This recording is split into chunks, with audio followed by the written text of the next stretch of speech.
اللهم صل على سيدنا محمد وعلى آل سيدنا محمد. أعوذ بالله من الشيطان الرجيم. بسم الله الرحمن الرحيم. الحمد لله رب العالمين، والصلاة والسلام على سيد المرسلين وعلى آله وصحبه أجمعين.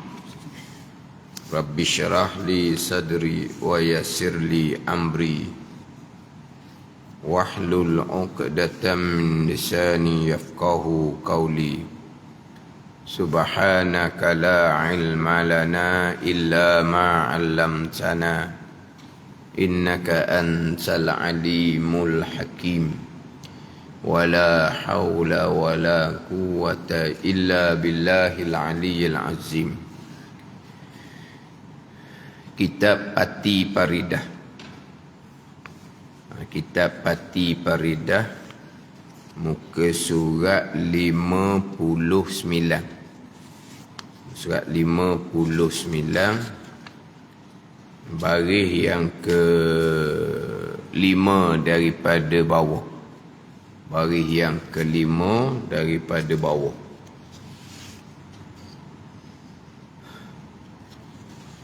Qala al-muallifu rahimahullahu ta'ala wa nafa'ana bi'ulumihi amin. Naik ke langit dan difardu akan sembahyang, atau dibuat tajuk. Naik ke langit dan difardukan akan sembahyang. Naik ke langit inilah dipanggil Mi'raj. Mi'raj ni naik ke langit. Mi'raj ni asalnya naik dengan tangga, itu Mi'raj. Jadi Mi'raj tu naik ke langit. Isra berjalan malam daripada Mekah kepada Masjidil Aqsa. Itu Isra, berjalan malam daripada Masjidil Haram kepada Masjidil Aqsa. Kemudian daripada Masjidil Aqsa ni barulah naik ke langit daripada Masjidil Aqsa. Jadi Isra berjalan malam dengan naik burak. Burak ni adalah binatang daripada syurga yang menjadi tunggangan Nabi-Nabi. Nabi Ibrahim AS pernah naik burak. Bukan Nabi SAW yang pertama-tama, bukan. Tapi burak ni binatang daripada syurga. Jadi Isra berjalan malam atas burak yang mana diiringi oleh Jibril dan Mikail. Jibril sebelah kanan, Mikail sebelah kiri. Ada menyatakan Jibril sebelah hadapan, Mikail sebelah belakang. Tapi maknanya hak Nabi Isra dan Mi'raj ini bersama dengan Jibril dan Mikail. Kita biasa dengarnya Jibril je lah, Mikail kita tak pernah dengar. Jibril sebelah kanan, Mikail sebelah kiri.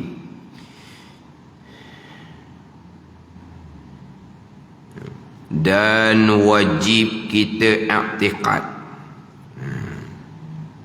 Dan wajib kita i'tiqad bahawa syariah dan hukum-hukum Nabi kita menasahkan hukum Nabi yang terdahulu. Barulah dan wajib kita i'tiqad pula bahawa Nabi kita berserta Jibril berjalan pada satu malam juga daripada Mekah kepada Baitul Muqaddas ataupun Baitul Maqdis. Baru cerita bab naik ke langit. Tajuknya naik ke langit dan difardukan sembahyang.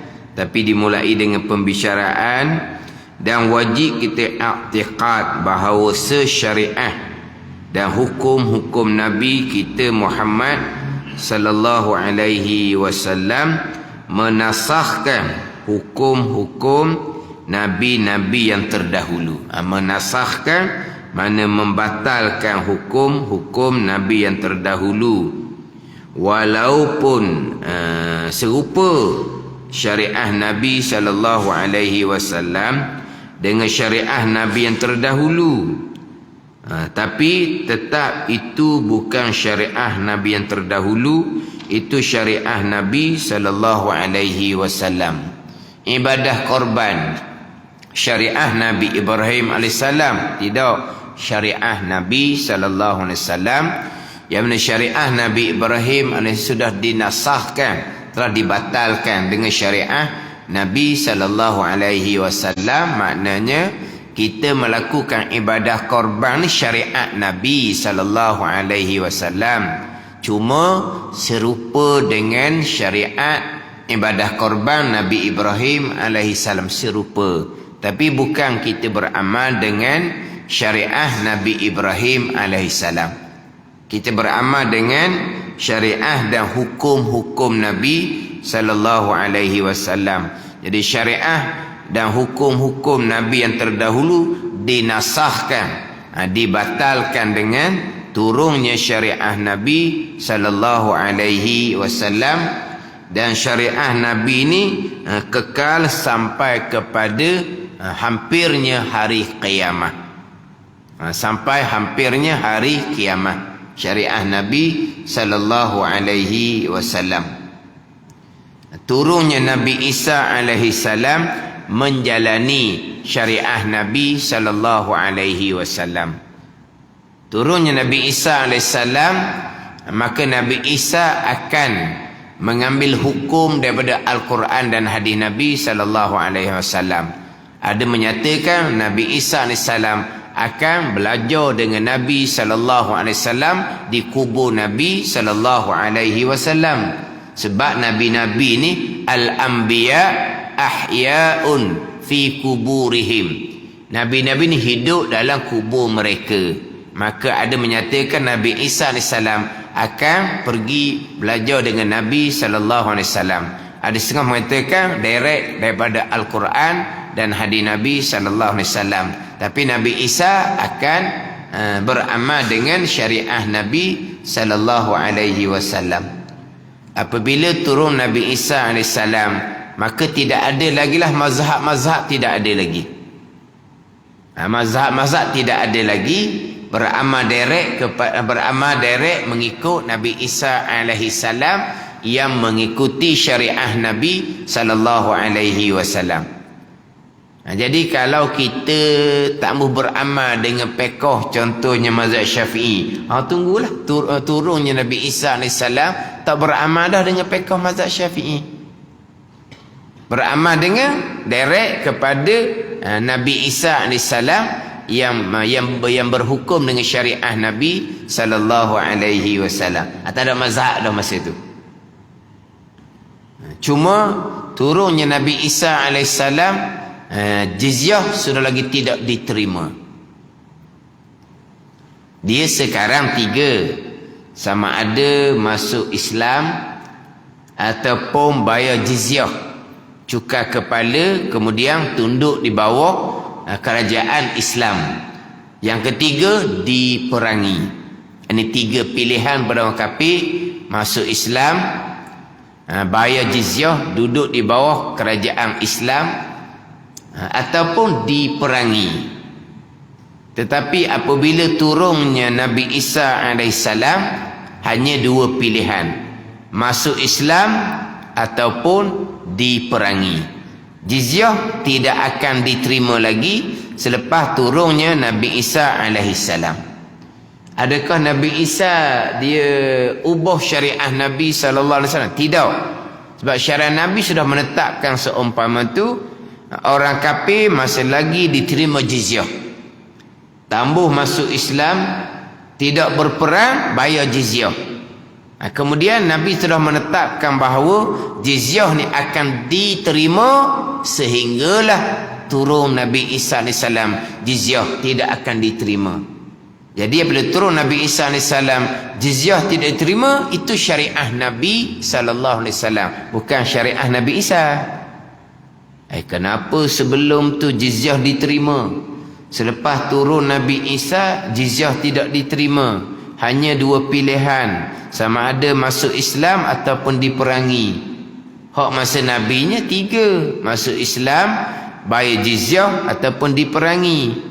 Jadi turun Nabi Isa daripada tiga pilihan, jadi tinggal dua pilihan. Jizyah tidak diterima lagi. Adakah Nabi Isa syariat membatalkan syariah Nabi? Tidak. Itulah syariah Nabi sallallahu alaihi wasallam, diterima jizyah sampailah kepada turun Nabi Isa alaihi salam, jizyah tidak akan diterima. Jadi syariah Nabi sallallahu alaihi wasallam menasahkan syariah nabi-nabi terdahulu, serta syariah Nabi sallallahu alaihi wasallam kekal sampai ke hampir hari kiamat. Syariah Nabi syariah yang melengkapi, yang merangkumi. Syariah Nabi syariah yang melengkapi, syariah yang merangkumi. Ini syariah yang sempurna, syariah Nabi sallallahu alaihi wasallam.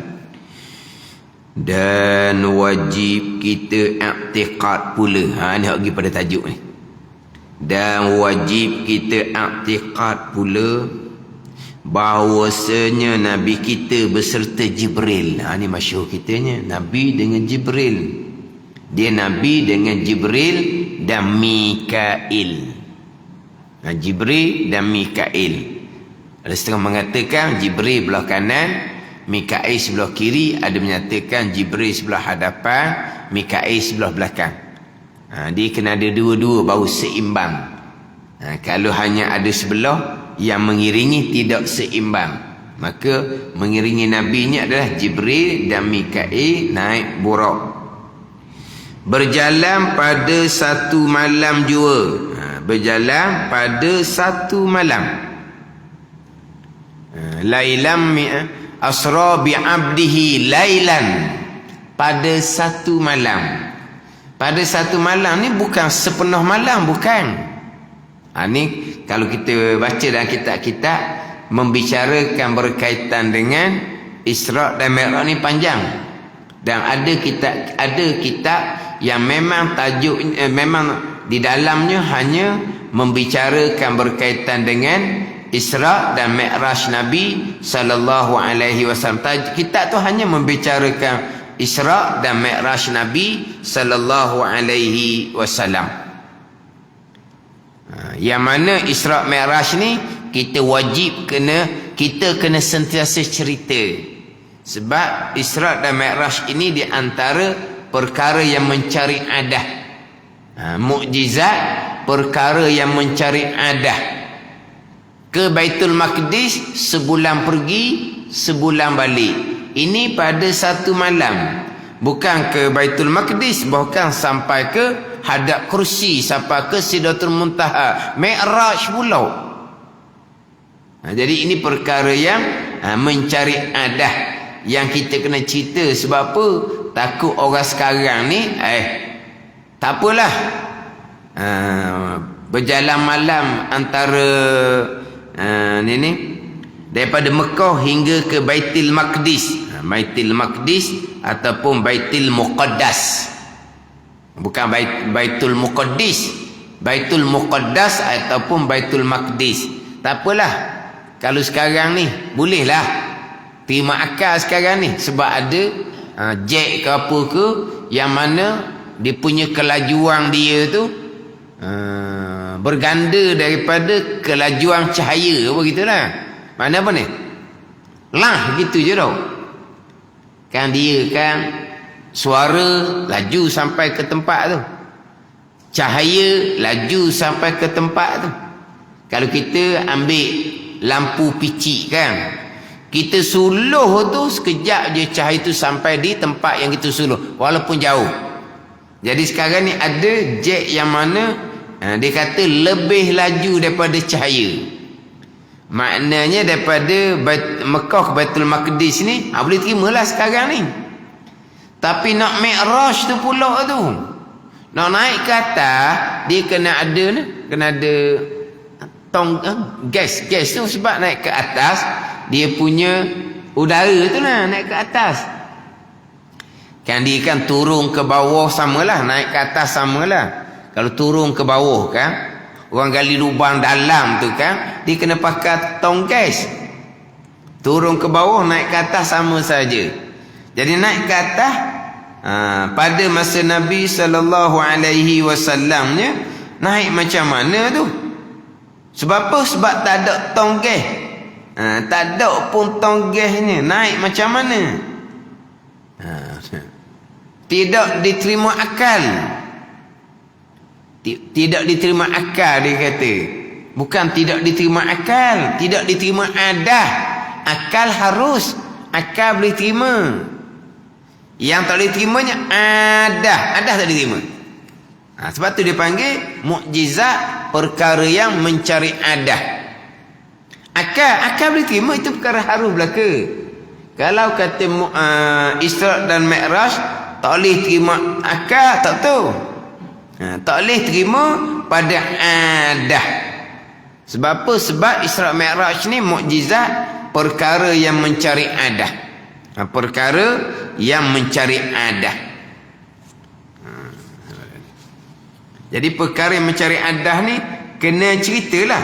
Kena cerita. Takut akhirnya orang sekarang hanya kira adah sahaja.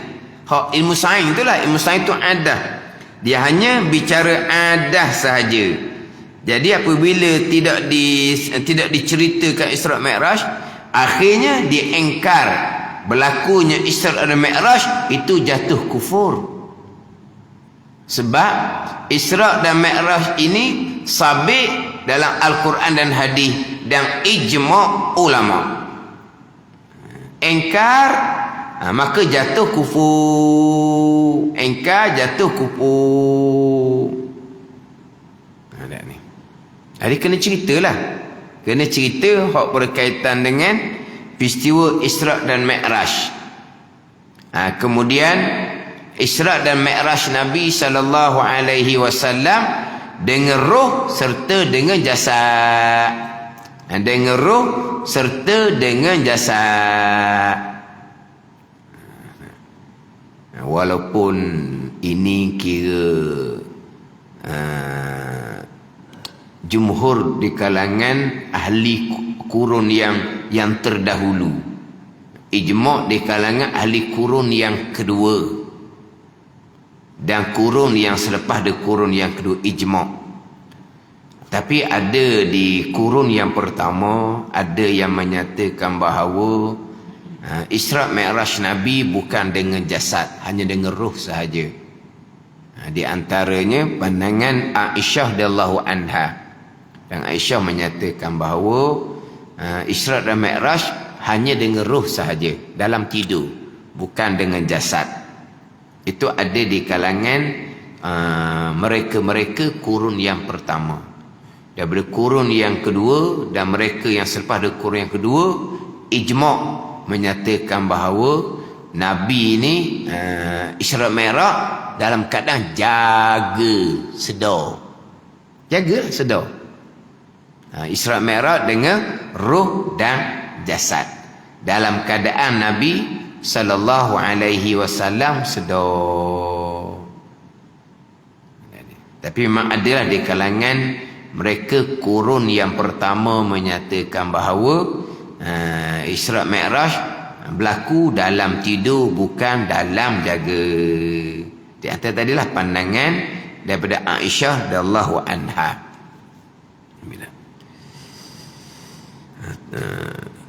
Berjalan pada satu malam jua daripada Mekah hingga ke Baitul Muqaddas, Baitul Maqdis. Terus naik ke langit.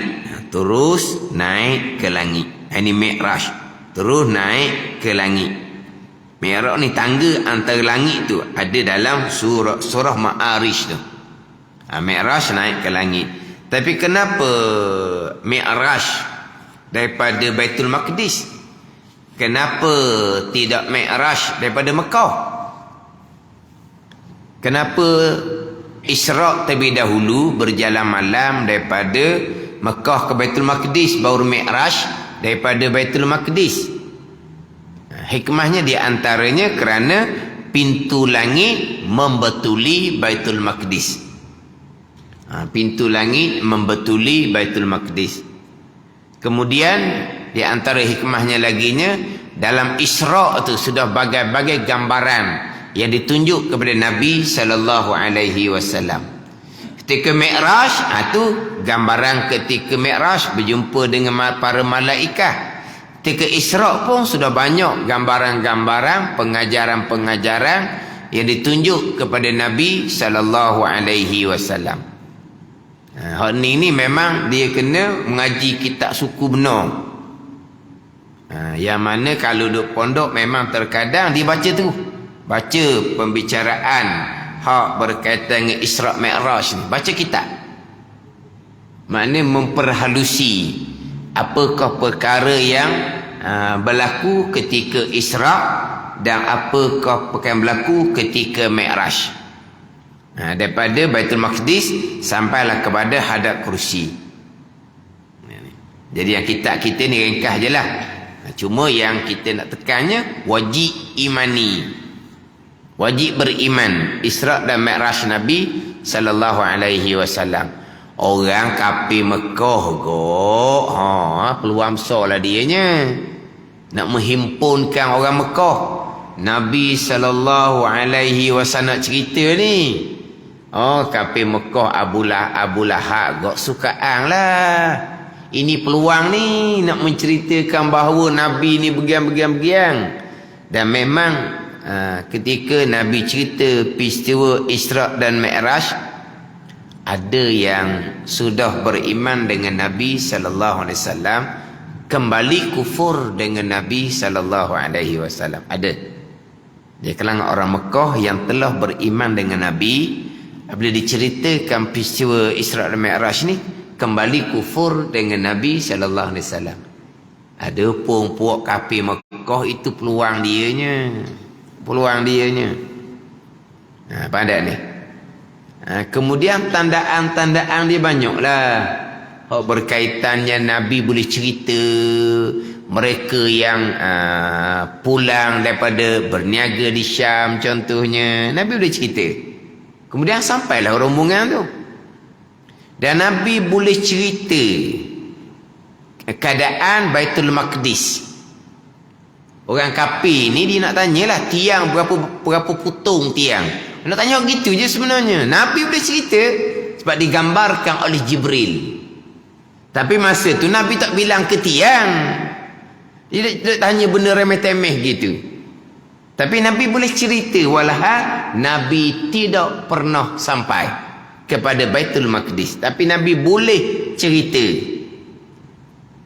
Tapi bagi orang yang kufur, dia tetap kufur.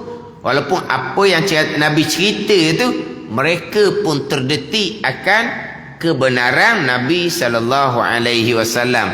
Tapi hati kufur engkar, hati degil, sombong, takabur, engkar, tak mau terima syariat agama Nabi SAW, mereka tetap tolak. Tapi maknanya, walaupun Isra' dan Mi'raj ni perkara mencari adah, tetapi Nabi boleh cerita sebagai tandaan bahawa peristiwa tu berlaku. Sebab perkara tu mencari adah. Hak berkaitan Isra' dan Mi'raj itu pada masa Nabi, sama telah pada masa kita. Kena sentiasa cerita berkaitan dengan peristiwa Isra' dan Mi'raj. Isra' ni dengan dalil ayat Al-Quran jelas lah.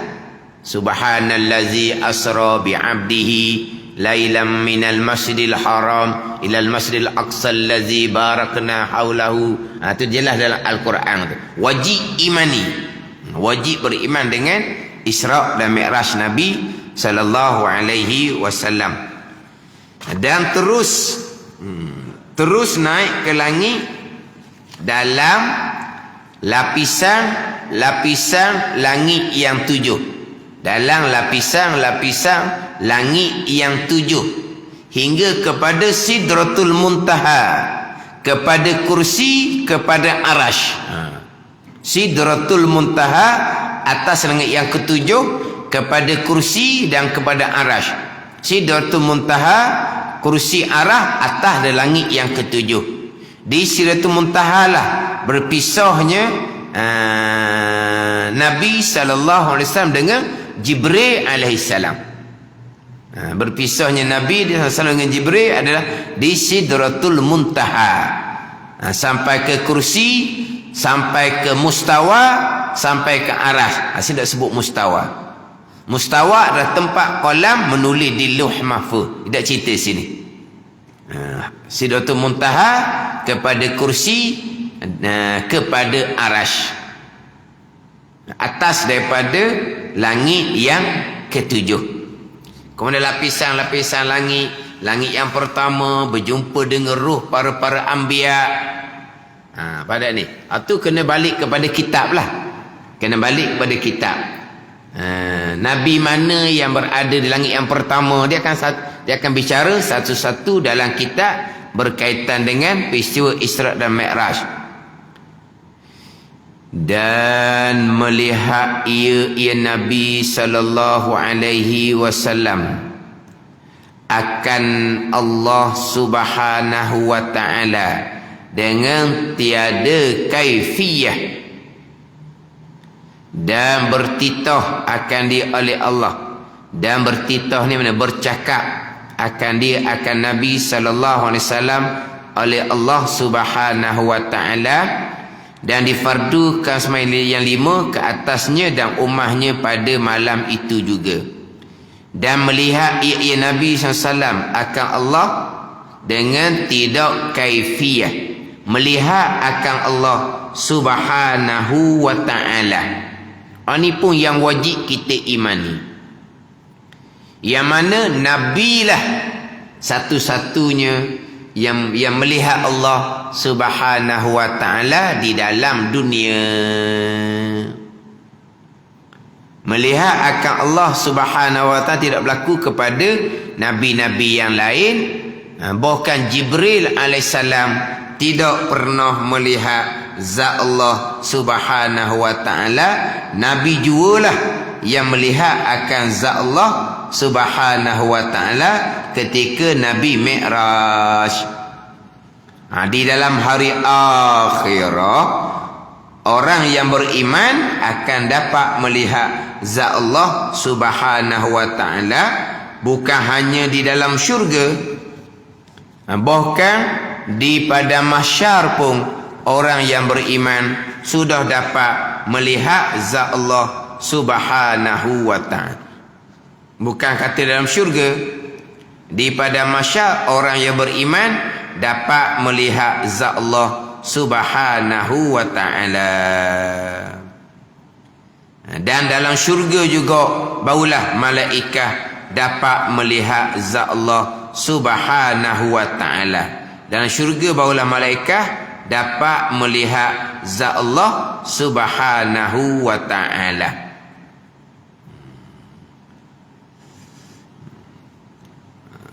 Ada yang menyatakan, tapi pandangan yang kuatnya sekalian malaikat akan dapat melihat zat Allah Subhanahu wa ta'ala. Ada pandangan menyatakan bahawa malaikat Jibril alaihissalam lah satu-satunya malaikat yang akan dapat melihat zat Allah Subhanahu wa ta'ala di hari akhirah. Ada setengah pandang mengatakan bahawa malaikat sampai kesudah sama sekali tidak akan dapat melihat zat Allah Subhanahu wa ta'ala. Tapi pandangan yang kuatnya sekalian malaikat akan dapat melihat zat Allah Subhanahu wa ta'ala pada hari kiamat.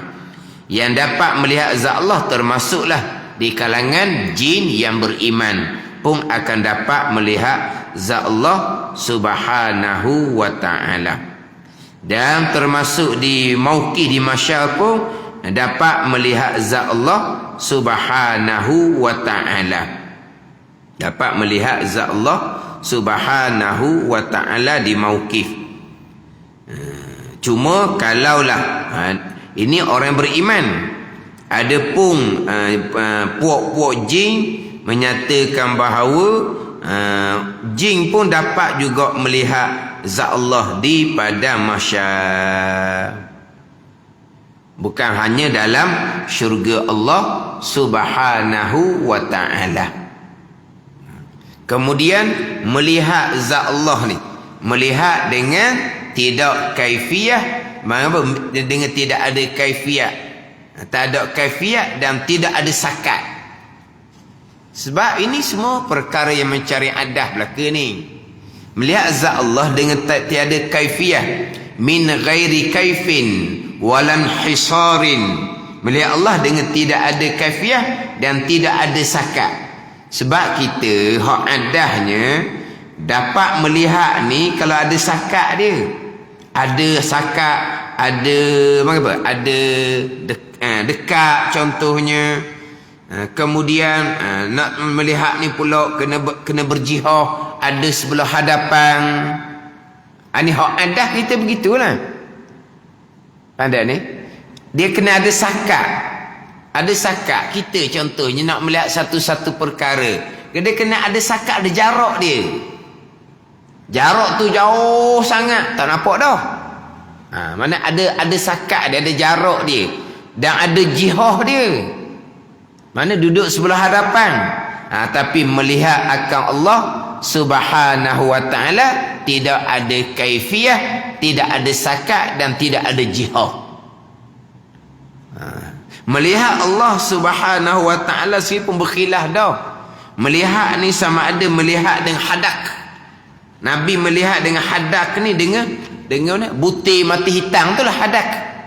Ada setengah mengatakan Nabi melihat bukan dengan hadak, tapi Nabi melihat dengan muka Nabi sallallahu alaihi wasallam. Pandai ni. Jadi melihat tu sendiri. Sebab itulah pegangannya melihat dengan tiada kaifiah. Sebab melihat tu macam mana? Sebab tu Nabi tak cerita. Sebab tidak ada satu perkataan yang boleh menceritakan macam mana Nabi melihat zat Allah Subhanahu wa ta'ala tanpa kaifiah. Macam mana melihat zat Allah tanpa kaifiah. Sama juga dengan orang-orang yang beriman dapat melihat zat Allah Subhanahu wa ta'ala syurga. Begitulah juganya di hari akhirat tanpa kaifiah. Tapi macam mana melihat tanpa kaifiah? Tu jangan. Sebab kita melihat ni kena ada kaifiah, kena ada jarak, kena ada jihad. Hak tu melihat sesama kita yang Allah perlakukan kepada kita seumpama tu. Ada ni. Tapi di hari akhirat dapat melihat Allah pun itu adalah af'alullah, perbuatan Allah. Melihat macam mana? Serah kepada Allah Subhanahu wa ta'ala. Kalau kita atas dunia nak melihat, kena ada jarak, kena ada jihad. Allah perlakukan adah kepada kita atas dunia seumpama tu. Sebab kita atas dunia sekarang, kita dapat melihat apa ke sekarang ni pun tetap af'alullah. Cuma Allah perlaku kita dapat melihat ni sekarang adahnya mesti dekat. Adahnya mesti berada di hadapan. Di belakang kita tak dapat melihat. Ada ni. Di belakang kita tak dapat melihat. Hak Tuhan perlaku adah sekarang. Sebab apa? Sebab melihat dengan biji mata. Biji mata tu adah sahaja. Yang kita dapat melihat sekarang af'alullah, bukan biji mata. Kalau tak nak jadikan seseorang dapat melihat sekeliling tanpa buka mata, itu semua kekuasaan Allah Subhanahu wa ta'ala. Sekarang kita melihat Allah dengan biji mata. Kita melihat sekarang ni dengan biji mata. Bila kita melihat dengan biji mata, mestilah berada di hadapan. Sebab mata kita berada di hadapan. Itu adah yang Tuhan perlakukan. Tapi yang sebenarnya kita melihat itu bukan dengan biji mata. Allah yang buat. Jadi Allah kuasa menjadikan kita dapat melihat sekeliling. Boleh? Allah kuasa. Tapi adah Allah perlaku. Zahirnya melihat dengan biji mata. Buka mata nampak. Tutup mata gelap. Itu adah yang Tuhan perlakukan. nampak terang gelap af'alullah. Jadi di dalam syurga Allah memperlihatkan zat Allah. Serah kepada Allah lah dapat melihat tu macam mana. Sebab apa yang berlaku di dunia ni perbuatan Allah, apa yang berlaku di akhirah perbuatan Allah. Atas dunia Nabi dapat melihat Allah. Di hari akhirah sekarang beriman dapat melihat Allah Subhanahu wa taala. Itu semua af'alullah, perbuatan Allah. Macam mana Allah perbuat? Nabi melihat Allah tanpa kaifiah. Macam mana Allah perbuat? Orang beriman melihat Allah dalam syurga tanpa kaifiah. Serah kepada Allah Subhanahu wa taala. Takat tu je. Sebab balik pada hakiki, melihat adalah af'alullah, bukan perbuatan biji mata. Cuma Allah Ta'ala perlakukan adah saja atas dunia. Melihat dengan biji mata. Biji mata kok belah hadapan lah mata kita. Jadi benda yang kita dapat lihat ada jihah dan ada jarak. Ada jihah, duduk depan, duduk belakang tak nampak. Ada jarak, jauh sangat tak nampak. Hak Allah perlakukan adah seumpama tu. Allah perlakukan adah, kita melihat akan makhluk Allah. Allah menjadikan kita melihat zat Allahnya macam mana. Serah kepada Allah Subhanahu wa ta'ala. Kita imani Nabi sallallahu alaihi wasallam melihat zat Allah pada malam Mi'raj. Kita imani orang-orang beriman akan dapat melihat zat Allah di dalam hari akhirah. Dia gitu.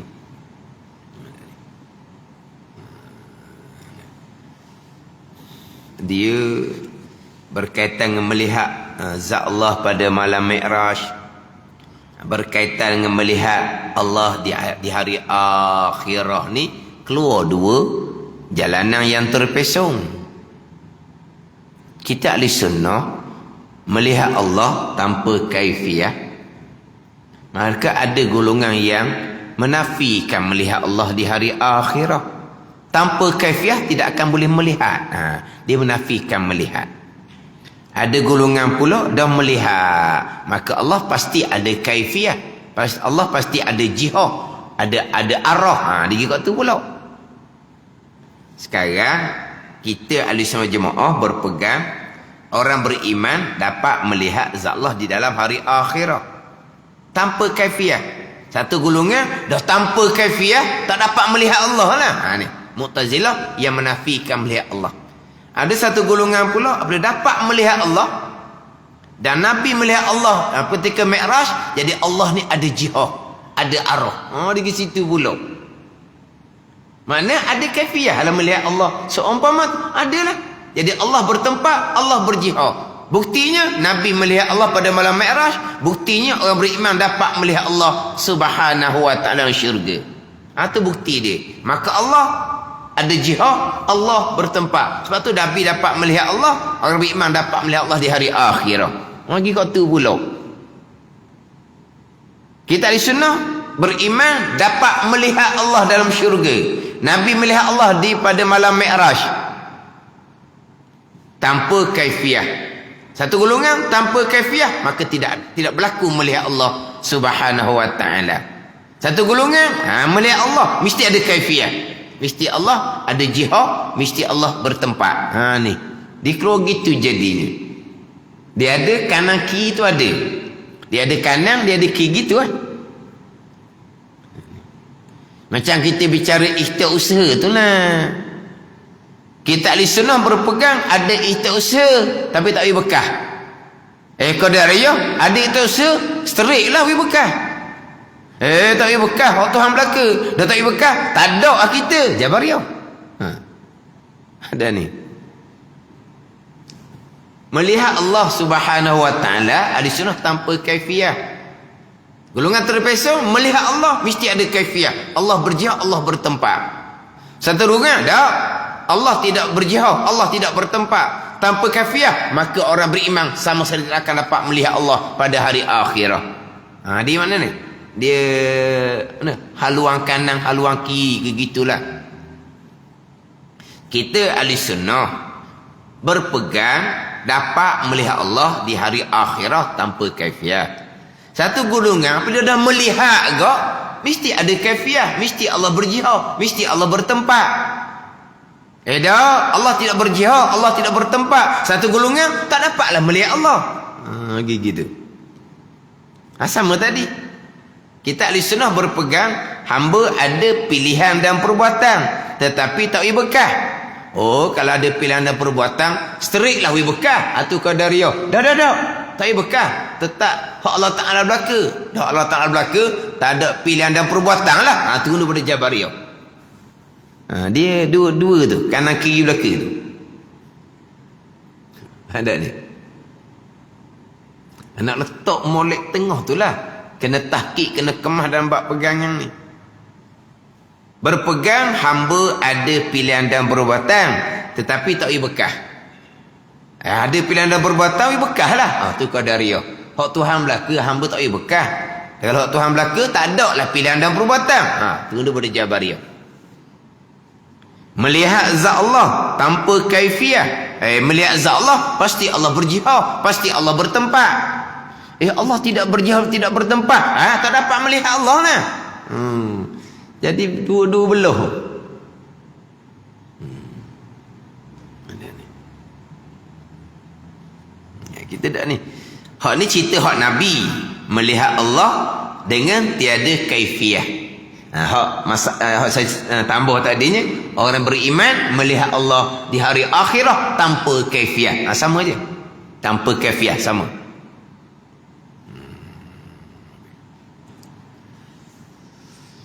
Ini timbul golongan yang terpesong ni apabila Nabi Mi'raj, kemudian Nabi melihat Allah, kemudian Nabi dan bertitah akan dia oleh Allah, bercakap akan Nabi oleh Allah, maka pastilah Allah tu duduk di atas arasy, duduk langit lah Allah Ta'ala ni.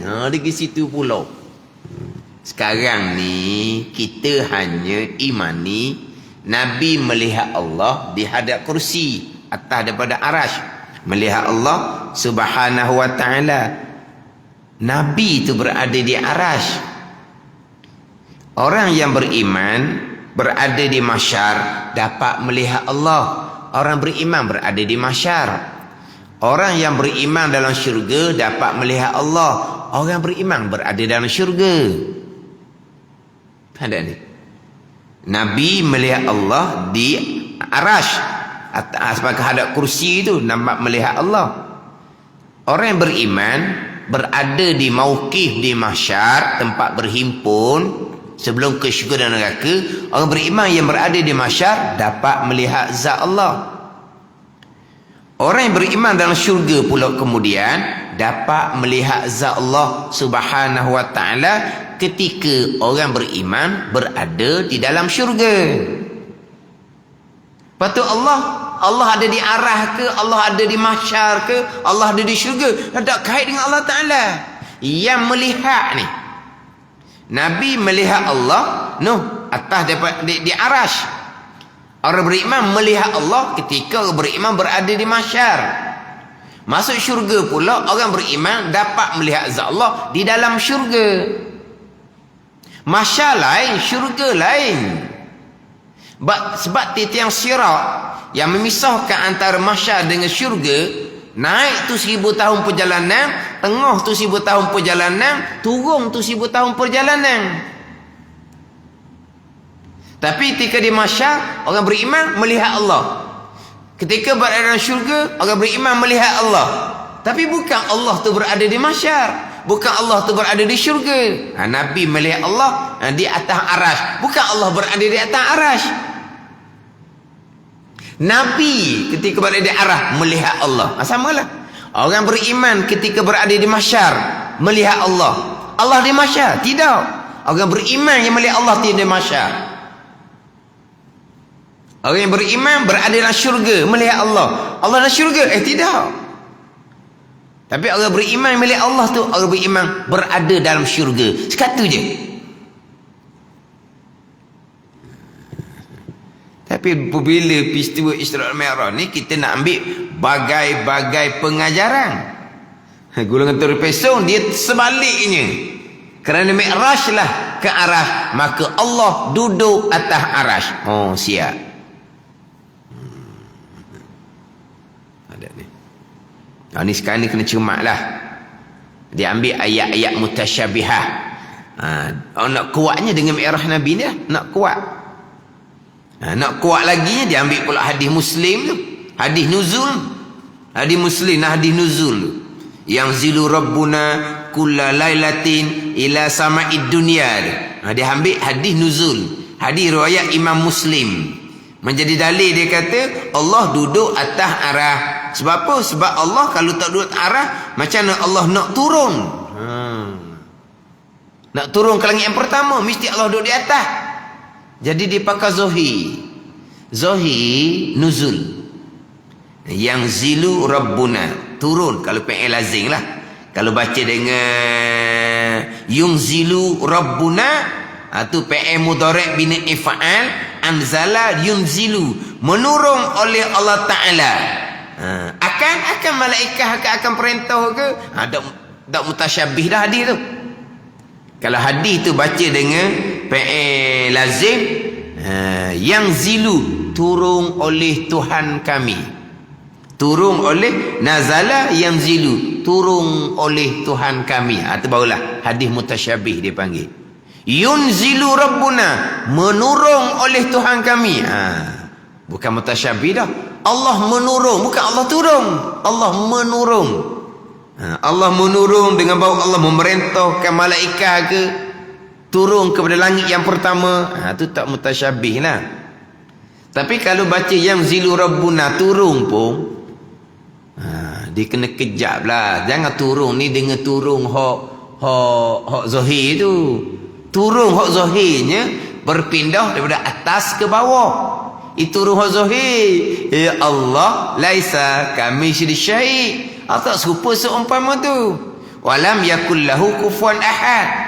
Turun berpindah atas bawah tu, itu makhluk. Lepas tu hadis nuzul, turun lah, serah kepada Allah. Adakah turun tu berpindah daripada atas ke bawah? Tu mustahil sama sekali. Macam datang tu lah, waja'a rabbuka wal malaku saffan saffa tu. Datang oleh Tuhan engkau dan para malaikat. Hal keadaan para malaikat ni saffan saffa, berbagi-bagi. Malaikat berbagi-bagi. Malaikat datang dalam keadaan berbagi-bagi. Tapi Allah datang macam mana pula? Allah datang. Dia majik ni datang berpindah daripada jauh pada dekat. Datang. Apa datang? Bergerak, berpindah daripada jauh kepada dekat. Itu datang. Itu datang makhluk. Datang Allah, majik, serah makna kepada Allah. Jalan salaf. Turun serah makna kepada Allah. Bukan turun ni berpindah daripada atas ke bawah. Berhikmah datang bawah, itu turun makhluk. Ni siap tunjuk ni. Allah turun daripada arah, turun ke langit yang pertama, langit dunia. Masa Allah turun tu, arah kosong, tak ada Allah, dia kata. Boleh tunjuk ni turun. Turun macam dua tangga. Dia menyabitkan Allah duduk satu dah. Allah diam atas arah. Diam tu sifat makhluk. Lepas tu Allah berpindah, bergerak kepada langit yang pertama. Allah Ta'ala diam atas arah. Allah Ta'ala bergerak, berpindah pada langit yang pertama. Tu makhluk belaka gitu tu. Ni. Walah, nak pilih jalanan salah, jalanan yang cukup mudah. Istiwa, sudah. Serah, tak payah fikir. Jangan duk babak. Serah makna kepada Allah, memada dengan menyuci ke Allah serupa dengan makhluk. Itu je. Mentazihkan, menyuci ke Allah daripada menyerupai makhluk. Hadis sebut turun, berhenti sakat turun. Tak sudah babak lah. Ni turun ni sebab tu Allah duduk di atas arah, sebab Allah nak turun.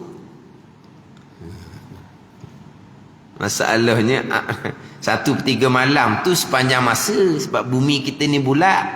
Ni saat sekarang ni ada tempat yang 1/3 malam saat sekarang ni. Jadi 1/3 malam ni 24 jam. Jadi kalau turun naik macam turun naik makhluk kau tak naik dah. 1/3 malam habis satu tempat. Tempat lain pula 1/3 malam.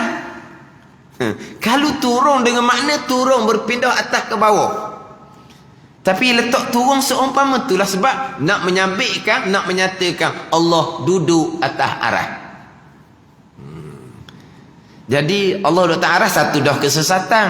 Turun pula berpindah bergerak atas ke bawah. Dia banyak kesesatan. Berlapis-lapis jadinya.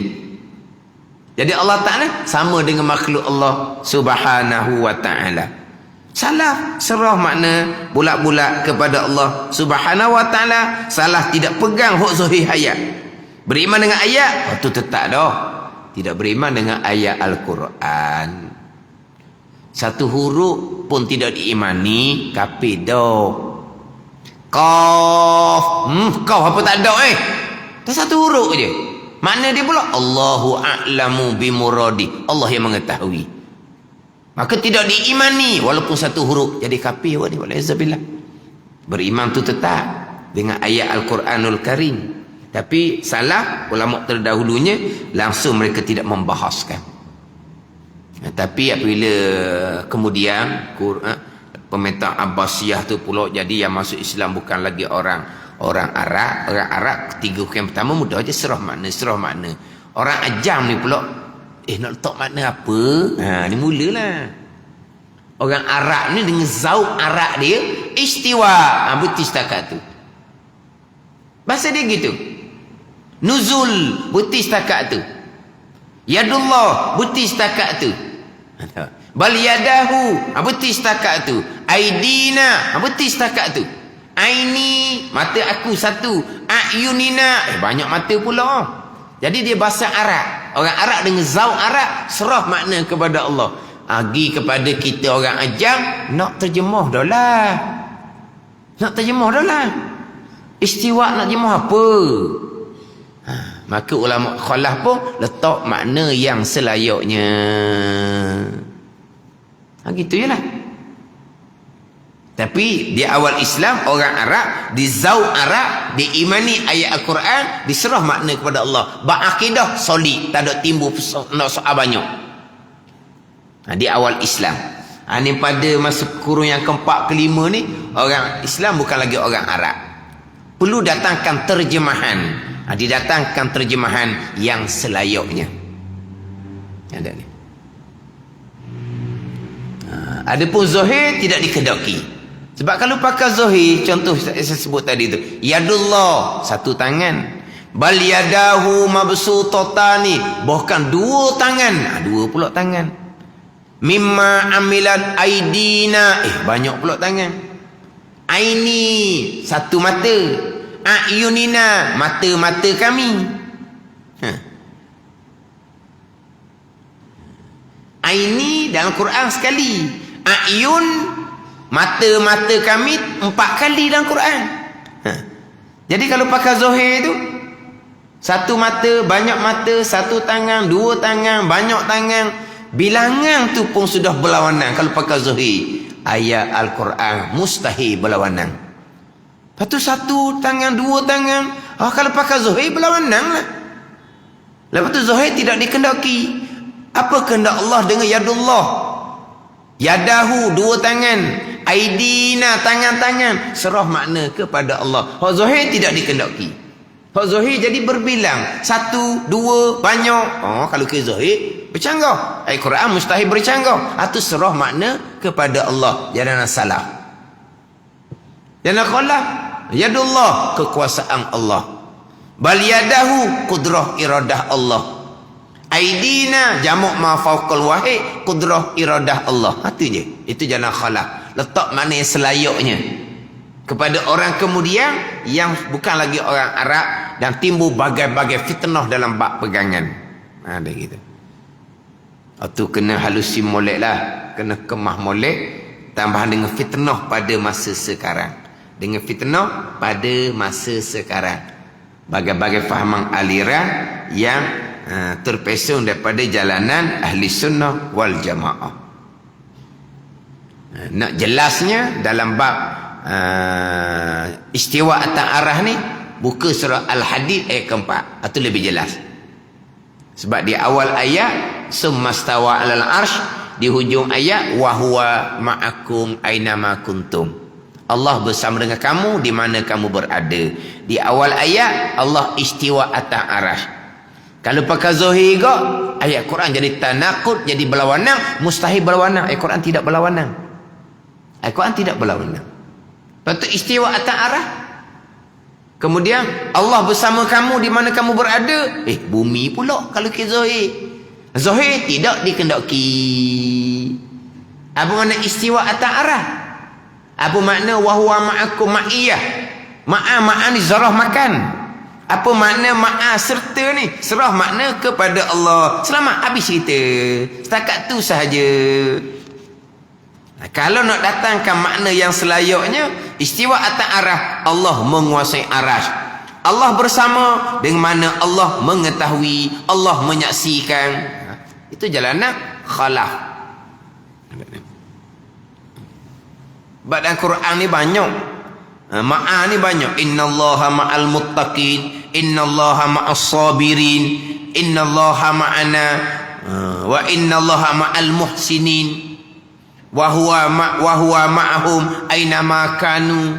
Banyak dalam Quran sebut Allah bersama. Allah bersama dalam Quran banyak. Inna ma'iya rabbi, kata Nabi Musa, sesungguhnya bersama aku oleh Tuhan aku. Allah bersama dengan Nabi Musa. Lepas tu kalau pakai zahir bersama kau, bukan duduk di arah lah, bukan duduk di langit, duduk bumi ya. Maka jalanan salah serah makna kepada Allah. Jalanan khalaf bersama dengan mana Allah mengetahui, Allah menyaksikan, Allah menolong. Di situ. Jadi surah Al-Hadid ayat keempat tu, kalau serah makna kepada Allah. Ada yang istiwa, serah makna kepada Allah. Mana beriman sebagaimana Allah Ta'ala firmankan, Allah istiwa atas arah. Wa huwa ma'akum, Allah menyaksi, Allah mengetahui. Didatangkan makna yang selayaknya. Itu terpulanglah. Tapi kalau pakai zahir, bercanggahlah. Tapi golongan terpesong ada dua. Ada satu golongan terpesong, Allah duduk atas arasy. Ada golongan terpesong yang kedua, Allah bersama-sama dengan kita di bumi. Ada dua golongan terpesong. Ada satunya Allah duduk atas arasy. Ada satunya Allah bersama kita. Allah di mana-mana. Allah di mana-mana pula. Satunya Allah duduk atas arasy, satu golongan terpesong. Satunya Allah ada di mana-mana, dalam jambang je tak ada. Orang ceramah ni, orang ceramah mu'allaf.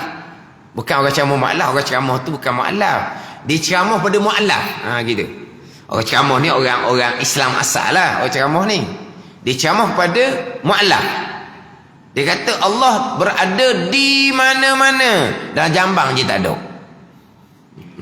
Kata dia ajar dah, wa huwa ma'akum ainama kuntum, Allah bersama dengan kamu di mana kamu berada. Allah bersama dengan kamu di mana kamu berada. Jadi kamu berada di mana-mana, Allah pun berada di mana-mana.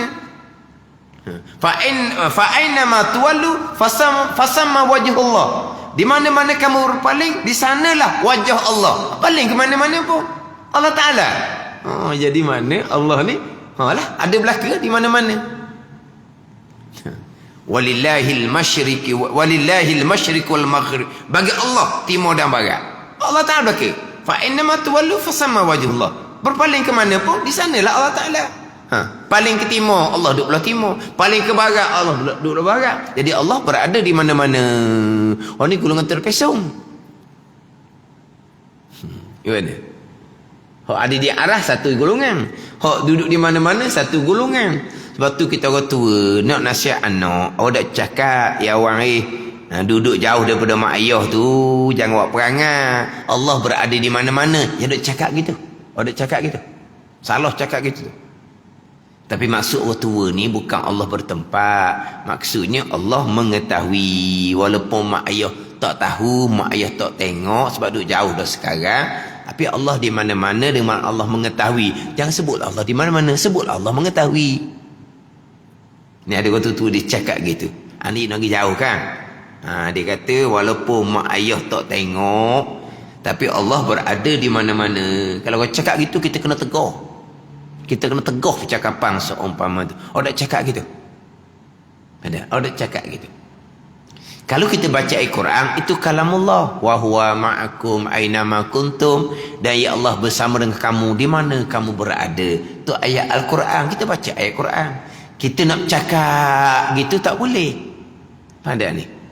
Dia akan bawa waham kepada Allah ni bertempat. Dan Quran serah makna kepada Allah jalanan salah. Datang makna selayaknya jalanan khalaf. Allah bersama, Allah mengetahui. Sekat tu sudahlah. Kita yang duk cakap waham, keliru kan. Maksud orang tua ni, Allah mengetahui, itu maksud dia. Bukan Allah bertempat sebenarnya, tapi dak cakap gitu. Jadi ada kalau terpesong Allah duduk di arah, ada kalau terpesong Allah duduk di mana-mana, tak betul belaka tu. Jadi surah Al-Hadid itu awal ayat istiwa atas arah, tertinggi atas arah. Di hujung ayat wa huwa ma'akum aynama kuntum. Allah bersama dengan kamu di mana kamu berada. Nak pakai jalan salah, pakai jalan salah. Serah makna kepada Allah. Istiwa, serah makna. Bersama, serah makna. Nak datang ke mana selayaknya, datang ke mana selayaknya. Itu jalan khalaf. Dua jalanan ahli sunnah wal jamaah. Jalan yang rajih, yang kuat dalil, jalan salah pula. Itu jalan yang lebih selamat. Tapi jalanan yang lebih sesuai untuk masyarakat kita ni, jalan khalaf. Datang ke makna yang selayaknya. Cerita bab Isra' dan Mi'raj. Cerita bab Isra' dan Mi'raj, ceramah-ceramah. Itulah dalil Allah duduk atas arah. Sebab itulah Nabi Mi'raj kepada arah. Kalau Allah tak duduk di arah, jumpa dengan Allah di bumi dah apa dah. Jadi Allah duduk bumi pula. Macam mana Nabi Musa AS bercakap dengan Allah di Tur Sina. Allah berada di Tur Sina. Badan ni. Dan kalulah Allah tidak bertempat di arash, maka Nabi berjumpa di bumi tak apa dah. Jadi Allah bertempat di bumi pula. Lepas tu di arah, Nabi berada di arash melihat zat Allah. Orang beriman berada di mahsyar melihat zat Allah. Orang beriman berada dalam syurga melihat zat Allah Subhanahu wa taala. Arash, mahsyar, syurga adalah makhluk bagi Allah Subhanahu wa taala, bukan tempat bagi Allah. Allah Ta'ala alhamdulillahi rabbil alamin. Allah ni Rabb, Tuan bagi sekalian alam. Arash Allah Tuan, mahsyar Allah Tuan, syurga Allah Tuan. Jadi arah, mahsyar, syurga marbub kepada Allah, yang direntaui, yang dimiliki oleh Allah, bukan tempat bagi Allah Subhanahu wa taala. Wa huwa rabbul arsyil azim. Allah Taala Rabb, Tuan bagi arah yang agung. Arah tu makhluk Allah, marbub pada Allah, bukan tempat bagi Allah Subhanahu wa taala. Golongan terpesong ni dia mendakwa mereka salah. Walau salah lah yang paling mudah sekali, tak bahar-bahar. Serah makna kepada Allah Subhanahu wa ta'ala. Bila ada ceramah bab Mi'raj, tiba-tiba Allah bertempat atas arash. Apa? Sebab Nabi melihat Allah dan bercakap dengan Allah Subhanahu wa ta'ala, dan bertitah akan Nabi oleh Allah Subhanahu wa ta'ala. Dan difardukan sembahyang 5 ke atasnya, ke atas Nabi SAW dan ummah Nabi SAW pada malam itu juga. Pada malam Mi'raj difardukan sembahyang 5 waktu, yang asalnya 50 waktu. Kurang 5 9 kali turun naik. Sampai ke 5, Nabi Musa AS masih lagi beritahu ke Nabi supaya minta dengan Allah supaya dikurangkan. 5 tu minta kurang lagi. Nabi SAW turun daripada berjumpa dengan Allah ni, melihat Allah Subhanahu wa ta'ala, jumpa Nabi Ibrahim AS, Khalilullah. Nabi Ibrahim tak kata apa, Khalilullah, kekasih Allah. 50 lah. 50 sungguh macam mana kita tak makan nasi 50. Bagilah 50 24 jam. 50 dalam masa 24 jam. Jadi sejam 2 kali semayang. Tolak tidur 8 jam. Jadi semayangnya berapa jam? 16 jam. 16 jam. 50 waktu bagi 16. 50 waktu bagi 16 jam. Sejam 4 waktu baru semayang lah berkali tu. Memang tak sempat nak masuk lah. Tapi Nabi Ibrahim AS Khalilullah tak kata apa pun. Okey. Jumpa Nabi Musa AS Kalimullah. Barulah Nabi Musa peringat. Naik minta kurang 5, naik minta kurang 5, naik minta kurang 5. Last kali 5. Nabi Musa suruh naik minta lagi. Nabi malu dah nak naik minta. Sebab apa? Sebab memang Tuhan tetap dah 5. Maka hati Nabi jadi tak terbuka nak naik minta lagi. Itu semua sunnah Allah Subhanahu wa ta'ala. Tak seduk reka lah. Ni ada orang reka. Allah naik dah 9 kali. Naik je sekali lagi. Ada orang reka gitu. Sebab apa? Jadi 1 orang kali tau. 5 naik sekali lagi tinggal 1. Ke kosong. Ada orang lain kosong. Ada orang. Allah dah naik dah 9 kali. Sekali je lagi naik. Nabi Musa minta dah naik kan. Naik je sekali lagi. Tuan tu dah gitu. Pada masa Mi'raj tu, Allah Ta'ala perlihatkan malaikat langit sembahyang, berdiri, rokok, duduk, sujud. Maka timbul di hati Nabi berkenang dengan ibadat sembahyang tu. Itu semua Allah Ta'ala atur dah gitu. Berkenang tu lah Allah Ta'ala pun fardukan ke atas Nabi dan umat. Sebab apalah Nabi pergi kenang. Itu aturan Allah Subhanahu wa ta'ala. Diperlihatkan malaikat tujuh langit bersembahyang kepada Allah, tapi dengan diri berdiri saja, rokok saja. Tapi timbul cita di hati Nabi kenang. Lepas tu difardukan ke atas Nabi. Ada ni. Kemudian daripada 50 jadi tinggal 5. Sebab 5 tu yang difardukan ke atas Nabi dan umat. Walaupun tinggal 5, tapi pahalanya tetap 50. Dikurangkan bilangan semayang, tetapi pahala semayang 50 tidak dikurangkan. Pahala 50 tidak dikurangkan. Bilangan semayang saja dikurangkan. Tapi kenapa jadi Allah Subhanahu wa ta'ala tak beri ni tu kepada 5? Hikmah dia banyak lah. Yang pertama, Nabi boleh berulang kali berjumpa dengan Allah, memohon kepada Allah. Jadi acak kali lah.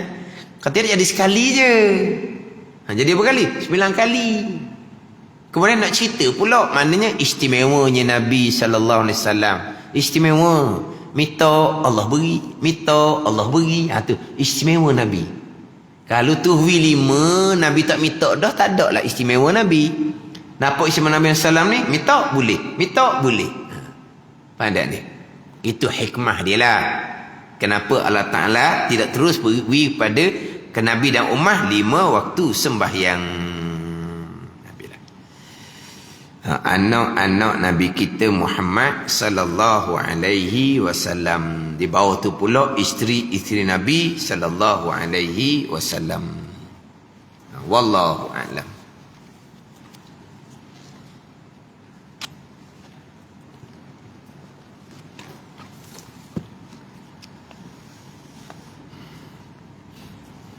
Ini kitab Hidayatus Salikin, muka surat 17. Surat 17, baris yang ke-8 daripada bawah. Baris yang ke-8 daripada bawah. Qala al-muallifu rahimahullahu ta'ala wa nafa'ana bi'ulumihi amin. Ketahui olehmu bahawasanya, ketahui olehmu bahawasa sekalian yang tersebut di dalam mengambil air sembahyang itu ada dalamnya sunat. Ada dalamnya sunat, yakni dan fardu. Sunat yakni sunat dan fardu. Dia hazafkan fardu tu kerana maklumlah. Jadi dalam pembicaraan terdahulu panjang pembicaraan terdahulunya adab ketika mengambil air wudu. Adab dia ketika mengambil air wudu. Jadi bicara adab ketika mengambil wuduk ni, di dalam tu ada perkara yang sunat dan fardu. Gitulah. Jadi ada di dalamnya sunat. Sunat je. Sunat dan fardu. Dihazafkan fardu tu kerana maklum. Jadi terdahulu adab berwuduk ni, Syekh Abdul Samad Al-Falimbani dia cerita adab ni, dia campur dalam tu. Hak sunat pun dalam tu, hak fardu pun dalam tu, hak rukun pun dalam tu juga. Sebab apa dia campur? Sebab nak kita faham, hak sunat ke hak fardu ke itu adalah adab. Adab ni dipanggil al-khisalul mahmudah, perkara yang mahmudah, perkara yang terpuji, perkara yang elok. Adab ni bukan hak fardu saja, hak sunat adab juga. Maknanya kalau kita tinggal perkara sunat, maka adab kita jadi kurang. Ada ni. Sebab tu bila bicara adab dalam kitab Idatus Salikin ni, dia sekalikan hak sunat dan di dalam tu ada cerita hak wajib, hak fardu. Tapi letak sekali je, buat sekali. Pada ni. Sebab dia penekanan dalam ibadah ni, hak sunat tu biar jadi seolah macam hak fardu. Tapi bukan melampau ni, tidak memfardukan perkara sunat, tapi nak ceritanya tekan buat macam sunat ni seperti fardu, tapi tidak boleh memfardukan sunat, atau tidak boleh memfardukan sunat. Hukum hakam agama jangan melampau. Tapi dalam penekanan aman, sunat dengan fardu biar jadi sama. Sebab apa? Sebab perintah Allah Subhanahu wa ta'ala. Perintah.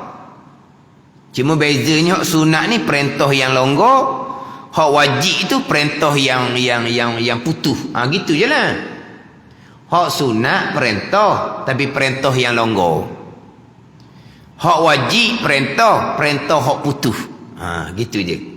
Jadi penentuan kita ni beribadah, beradab dalam beribadah, hak sunat itulah penentuan. Hak fardu tu dak cerita dak tu, sebab tu putus. Tinggal hak fardu bukan wuduk dah jadinya. Tak panggil wuduk dah kalau tinggal hak fardu. Muka tak basuh, balik awak dah tu tak ada wuduk lah orang panggil. Jadi penentuan beradab ataupun tidak, buat perintah ataupun tidak, penentuannya, tandaannya, kiraannya pada amal yang sunat. Sebab apa? Sebab Allah perintah. Tapi Allah perintah longgar. Kalau tinggal Allah tak ambil salah, tak janji seksa. Jadi longgarnya dah perintah adab. Tak apalah, sunat je. Bunyi je tu. Kan kita cakap gitu kan. Sunat je. Gitu je lah kitanya. Taklah kata, sunat. Selama ni saya tak tahu rugi banyaknya lah. Tak cakap gitu dok. Kita belajar-belajar kemudian baru tahu perkara tu sunat. Kita Allah mujurnya lah, sunat je dia kata.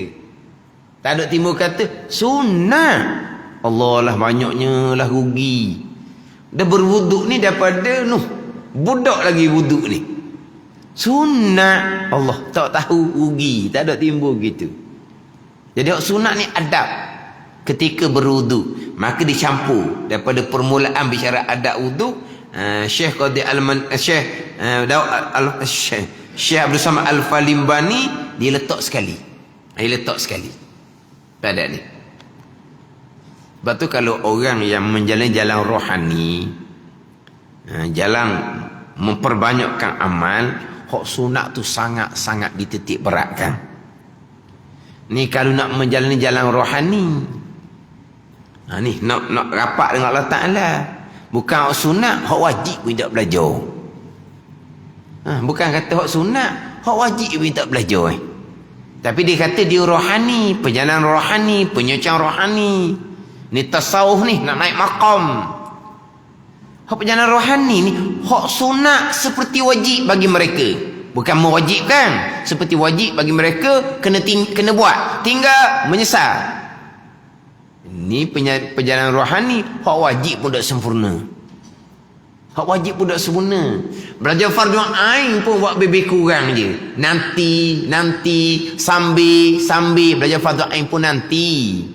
Belajar fardu ain pun sambil. Buat amal sambil dia je. Ini bukan.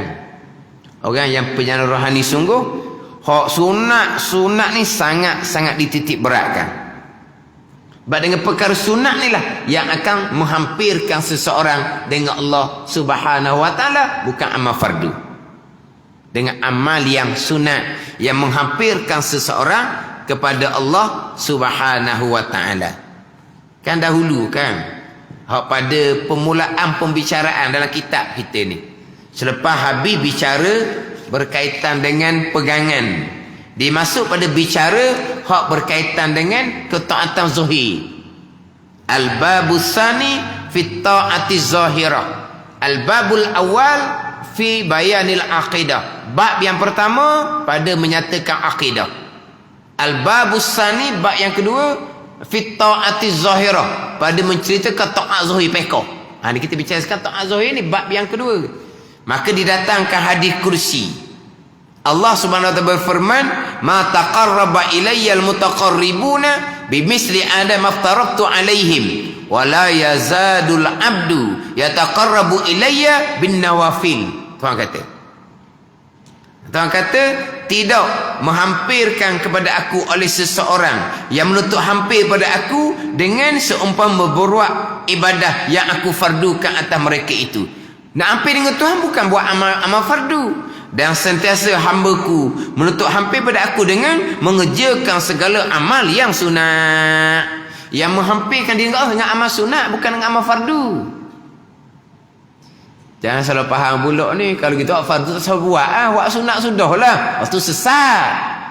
Tapi nak cerita dengan amal fardu kita ni, tidak akan menghampirkan diri kita dengan Allah. Jadi hamba Allah yang taat lah. Hak kefarduan tunai belaka, jadi hamba Allah yang taat. Tapi nak takarrub, nak hampirkan diri dengan Allah, bukan dengan amal fardu, dengan amal sunat. Jadi wajib sunat ni lah yang menghampirkan seseorang dengan Allah Subhanahu wa ta'ala, bukan dengan amal fardu. Amal sunat tu, atau kata ditekan bab amal sunat, perjalanan takarrub ila Allah, perjalanan penyucian rohani yang nak menghampirkan diri Allah, sangat menekan amal-amal yang sunat. Amal fardu waktu tetap dah. Amal fardu tu tetap. Itu orang amal belaka dah amal fardu tu.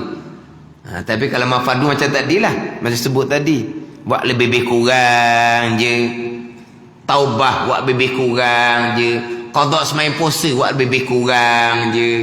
Itu bukan lah tu. Itu bukan perjalanan rohani sungguh. Itu perjalanan yang tertipu tanpa syariat. Keperduan tu tetap. Nak jadi hamba Allah, keperduan kena tetap. Tapi nak menghampirkan diri Allah, barulah pergi kepada amal-amal yang sunat. Jadi kitab ni dia penting berkaitan dengan amal sunat. Adab berwuduk, capu hak sunat, capu hak wajib. Jadi dalam bicara hak mengambil wuduk ni, ada dalamnya sunat dan fardu. Barulah dia nak sebut fardu tu hak mana. Bermula fardu aismai itu 6 perkara. Tapi 6 perkara ni sudah dibicarakan dalam terdahulunya. Sudah dibicarakan. Tapi dia sekalikan sunat dengan fardu. Sekarang barulah hak mana hak fardu? Hak dalam bicara bab wuduk daripada permulaan duk campur antara hak sunat dengan fardu, hak mana hak fardu? Baru dia nak perici. Bermula fardu aismai itu 6 perkara. Pertama, niat. Seperti dikatanya. Ni kata ni lafaz niat lah. Niat tak boleh nak kata niat ni. Niat ni adalah yang timbul di dalam hati. Kata-kata dengan lidah, ni lafaz niat lah. Ini dipanggil lafaz niat. Mana lafaz niatnya? Nawaitu raf'al hadasi. Artinya, saja aku mengangkat hadas yang kecil. Atau nawaitu raf'al hadasi listibahatis salat. Artinya saja aku mengangkat hadas kerana mengharuskan sembahyang atau barang sebagainya. Bukan dua niat ni je. Ada lagi niat-niat yang lain. Bukan dalam setengah kita didatangkan niat wuduk ni, dia kata ada 9 niat wuduk ni. Ada 9 pasal niat ketika berwuduk. Dia ada 8, dia ada 9 niat. Tapi sini datangkan 2 niat. Nawaitu rafa'al hadas lillahi ta'ala, saja aku mengangkat hadas kerana Allah. Nawaitu rafa'al hadasi tu, saja aku mengangkat hadas. Tapi dalam terjemahan tu artinya saja aku mengangkat hadas yang kecil. Kalau hadas yang kecil, nawaitu rafa'al hadasil asrar. Hadas yang asrar, hadas yang kecil. Tapi dalam lafaz niat tu nawaitu rafa'al hadas, di terjemahan dianya artinya sahaja aku mengangkat hadas yang kecil. Jadi dia bila sebut kata hadas secara itlaq dengan bahawa tak sebut hadas kecil ataupun hadas besar, maka kena kepada hadas kecil. Lepas tu di terjemahan didatangkan sahaja aku mengangkatkan hadas yang kecil. Walaha dalam lafaz niat tu tak ada sebut pun hadas kecil. Nawaitu rafa'al hadas, saja aku mengangkat hadas. Mana kecilnya? Kalau hadas kecil, nawaitu rafa'al hadasil asra lillahi ta'ala, saja aku mengangkat hadas kecil kerana Allah. Tapi walaupun tidak datangkan hadas kecil, tapi apabila sebut kata hadas secara itlaq hadas ada 2 ni, kecil satu, besar satu. Dia tak sebut kecil ataupun besar, kena kepada hadas kecil. Kalau hadas besar dia kena sebut saja aku mengangkat hadas besar. Kalau saja aku mengangkat hadas kecil ke besar tidak disebut, itlaq tak sebut, maka kena kepada hadas kecil. Tapi dalam niat ni disunatkan kita sebutlah nawaitu rafa'al hadasil asrar, sebut hadas kecil. Sebut kecil tu hukumnya sunat.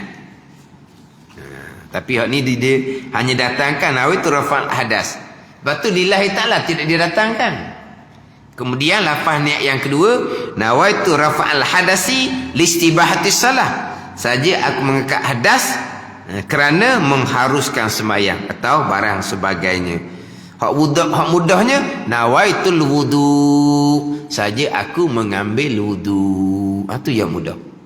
Sekurang-kurang saja aku mengambil wudu, saja aku mengambil air sembahyang kerana Allah Subhanahu wa taala. Hak tu hak mudah dia.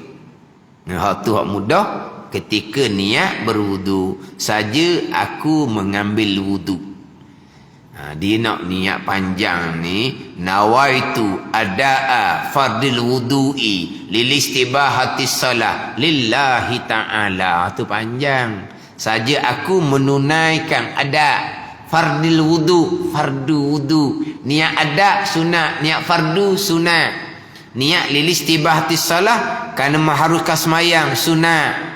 Lillahi ta'ala kerana Allah, niat lillahi ta'ala tu sunat. Tapi hak mudahnya nawaitul wudu'a lillahi ta'ala, saja aku mengambil wudu kerana Allah Subhanahu wa ta'ala. Dia kalau niat saja aku mengangkat hadas ni, orang sekarang ni kalau tengok pada buku-buku baru, dia niatnya saja aku mengambil wudu kerana Allah dah. Jarang dah orang sekarang ni niat saja aku mengangkat hadas kecil kerana Allah Subhanahu wa ta'ala. Jarang dah. Mengangkat hadas kecil ni orang tua niat gitu. Orang tua niat saja aku mengangkat hadas kecil kerana Allah. Orang tua niat. Budak-budak tak ada dah. Budak niat saja aku mengambil air sembahyang kerana Allah. Dah. Orang tua je niat macam kita ada tu salikin ni. Saja aku mengangkat hadas kecil kerana Allah. Dia nak mudahnya niat saja aku mengambil wudu kerana Allah, tak mudah. Sebab kalau niat saja aku mengangkat hadas kecil kerana Allah, kena jaga-jaga. Ada ketika niat tu tak boleh nak pakai.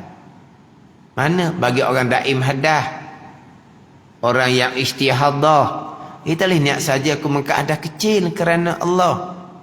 Orang daim hadas, orang yang berkekalan hadas, air kencing dia sentiasa keluar, yang kita panggil besar, dedas. Kencing dedas. Kencing dedas. Jadi kalau niat saja aku mengangkat hadas kecil kerana Allah. Mengangkat hadas macam mana? Hadas kecil tu air kencing hok keluar tu. Mengangkat hadas macam mana? Air kencing sentiasa keluar. Perumpang istihadah, darah sentiasa keluar. Saja aku mengangkat hadas kecil. Hadas kecil, darah istihadah sentiasa keluar. Niat mengangkat hadas kecil, macam mana duk keluar semua? Jadi bagi orang dedas contohnya, bagi perumpang istihadah contohnya, niat saja aku mengangkat hadas kecil kerana Allah, tidak sah niat wuduk tu. Ada ni. Jadi kalau niat saja mengangkat hadas ni, kena tu sikitlah. Kena ingat sikitlah. Pakailah niat ni ketika kita salim. Ketika kita tak ada penyakit, boleh pakai niat saja aku mengangkat hadas kecil kerana Allah. Tapi bila kena penyakit daim hadas, orang yang kecing dedah, orang yang pumpang istihadah, tak boleh dah niat tu. Dia kena niat saja aku mengambil wuduk kerana Allah. Ataupun ambil niat yang kedua ni. Nawaitu rafa'al hadasi lilistibahati salah lillahi ta'ala. Ada pandang mengatakan niat yang kedua ni boleh pakai walaupun dah keadaan daim hadas. Kena tambah sikit lah. Kalau selama ni kita orang tua niat saja aku mengangkat hadas kecil kerana Allah, tambah saja aku mengangkat hadas kecil kerana mengharuskan sembahyang kerana Allah Ta'ala, kena tambah selagi. Ni ada dua niat ni kan. Yang pertama nawaitu rafa'al hadasi. Yang kedua tu nawaitu rafa'al hadasi listibahati salah, kerana mengharuskan sembahyang. Kena niat ni. Kalau nak kekalkan niat saja aku mengangkat hadas kecil, tambah saja aku mengangkat hadas kecil kerana mengharuskan sembahyang kerana Allah. Barulah niat ni boleh walaupun dalam keadaan dedas, dalam keadaan pumpang istihadah boleh pakai niat ni. Tapi macam mana pula selama-lama niat yang satu saja aku mengangkat hadas kecil kerana Allah. Perempuan terkadang dia ada istihadah. Perempuan dia terkadang ada istihadah. Istihadah bukan hadas besar. Hadas besar haid dan nifas. Istihadah hadas kecil, kekal kewajipan sembahyang. Pada ni. Jadi macam mana daripada muda diniat saja aku mengangkat hadas kecil kerana Allah. Walau masa dia muda-muda ada haid tu, selalu juga ada darah istihadah contohnya lah. Jadi macam mana tu niat dia saja aku mengangkat hadas kecil kerana Allah, gitu je. Orang nak kira tu tak sah wuduk tu, dah macam mana saya dulu. Tak apalah, atas pengadaan walaupun niat saja aku mengangkat hadas kecil kerana Allah, sah walaupun dia dalam keadaan istihadah. Tu je lah. Ni pekoh lah, gitu je lah. Tak sah. Lepas tu saya dulu macam mana? Kalaulah tidak sah ijma' ulama, kena qada semayang. Faham tak? Kalau tidak sah ijma' ulama, kena qada semayang. Jadi kalaulah selama-lama dia hanya niat tu je saja aku mengangkat hadas kecil kerana Allah, ketika niat berwudu, dan memang dia ada ketika dia istihadah, niat tu tidak sah, niat wudu tidak sah, wudu tidak sah, semayang tidak sah. Wudu tidak sah, tawaf tidak sah. Nak kira warna belaka tu. Boleh pakai pandangan daif, itu je lah. Bahkan tak niat-niat pun tak apa, mazhab Nabi niat sunat je. Kalau tak niat tu telajak tu dah. Tak pernah jumpa lagi orang berwuduk tanpa berniat. Tapi saya pernah jumpa orang mandi wajib tanpa berniat. Nak kata mana tu?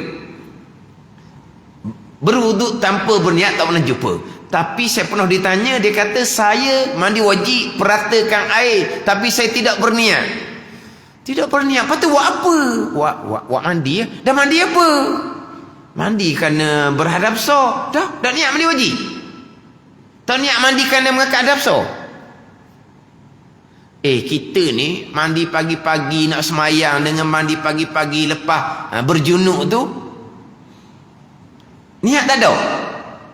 Ni mandi pagi biasa, mandi pagi biasa ni sebab nak mandi subuh ni. Tak sejak tak mandi. Dengan mandi pagi sebab apa? Sebab tadi malam tadi bersetubuh, sekarang ni berjunuk berhadap so. Sama je mandi. Niat tak ada niat juga. Contohlah. Tu kata tak ada niat tu macam mana tak ada niat? Tambahan pula, kalau tak kerana berjunuk memang tak mandi pagi sejuk. Kerana berjunuk, terpaksa mandi pagi nak sembahyang subuh. Tak ada niat mandi wajib. Wallahualam lah, tapi tak apalah, dia kata tak ada niat. Tak ada niat ni berat kata. Sentiasa berhadap sah, semayang tidak sah. Ni tawaf tidak sah. Berat ni. Mazhab Hanafi niat ketika berwuduk, niat ketika mandi wajib hukumnya sunat jua. Gitu jelah.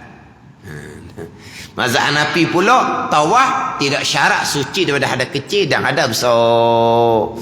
Kalau tidak kau beratlah, sembahyang tidak sah, haji tidak sah, sembahyang kena qada, haji kena pergi Mekah semula. Parahlah. Mana tu bab fiqh, bukan awak ringan ni. Tapi gitulah. Kita belajar fiqh ni kemudian nak jadi sempurna dengan mazhab Syafi'i tu banyaklah tak jadi. Tapi tak apalah. Kita boleh turut pandangan mazhab lain walaupun kita hanya baru tahu sekarang. Kita diharuskan taklid turut mazhab lain walaupun kita amal tu lama dah sekalipun. Diharuskan kita taklid turut mazhab lain walaupun selepas kita beramal dahulu kita tidak mengetahui pun mazhab yang kita nak turut kemudian. Tak ada masalah tu, dia haruskan lepas daripada kena qada semula. Dan tempat niat itu dipesertakan dengan permulaan daripada membasuh muka. Wallahu a'lam. Bismillahirrahmanirrahim. Alhamdulillahirabbil alamin. Wassalatu wassalamu ala sayyidil mursalin wa ala alihi wa sahbihi ajma'in. Allahumma iftah alaina futuhal arifin. Allahumma allimna ilma akdamin wa fahimna famasabikin warzuqna ruqat talibin. Allahumma zidna ilma wa alhiqna bis salihin. Wa sallallahu ala sayyidina Muhammad wa ala alihi wa sahbihi wa sallam. Walhamdulillahi rabbil alamin.